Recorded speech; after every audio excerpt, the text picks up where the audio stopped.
Here we go. Hello and welcome to Bounding Into Comics. My name is John Trent. I'm the founder and editor-in-chief at Bounding Into Comics. And today I've got a story about Image Comics Chief Financial Officer and Savage Dragon creator Erik Larsen advocating that Marvel Comics turn Frank Castle, aka the Punisher, into a gay man. Larsen expressed his opinion on Twitter following Marvel's decision to change the Punisher's logo and make him the leader of the criminal organization The Hand. Before we get to Larsen's comments, let me give you some context about Marvel's decision to change the Punisher logo and make him the leader of The Hand. So back in December, Marvel announced a brand new Punisher series from writer Jason Aaron with art by Jesus Saez and Paul Azaceta. According to Marvel, the series will be 13 issues long and will, quote, explore the past, present, and future of Frank Castle's character and reveal where his motivations truly lie. Marvel went on to detail some of the plot points for the series, saying, quote, after a shocking secret pushes him to become the warlord of the Hand, he now serves the Beast, a role he's been fated to fulfill. Marvel adds, tragedy, war, and rage come together as he takes up his sword and his new armor with the most notorious clan of assassins in the Marvel Universe.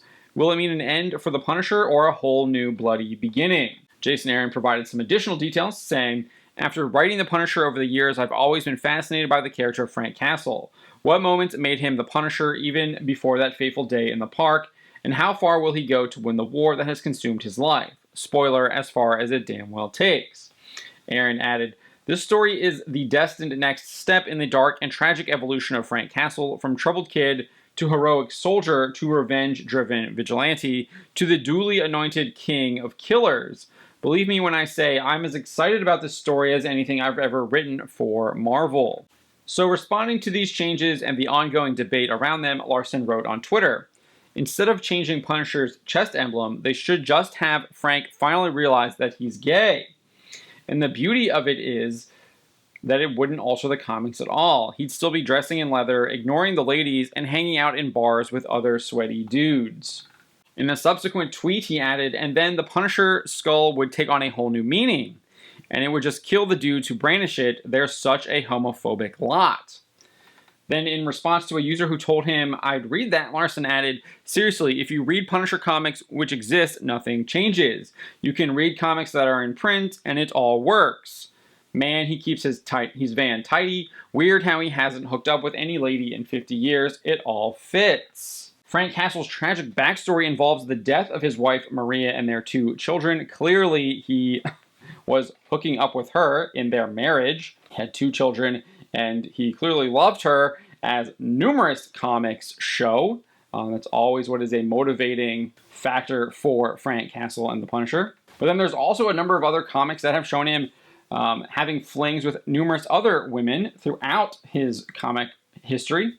Following the murder of his family, in Garth Ennis and Luis LaRosa's Punisher Max number 23, he sleeps with former CIA agent Catherine O'Brien. There's even a story in Thunderbolts number 7 where Castle hooks up with Elektra. So he's clearly been hooking up with ladies within the past 50 years, despite Larsen's claim. However, I don't think any of that matters to Larsen anyways.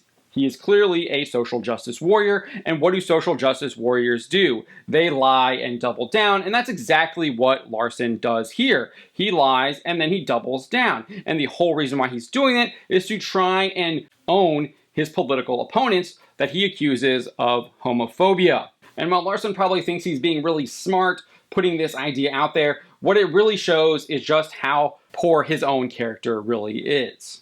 He really needs to get some help. Those are my thoughts on the matter. Let me know what you think. My name is John Trent, and you've been watching Bounding Into Comics.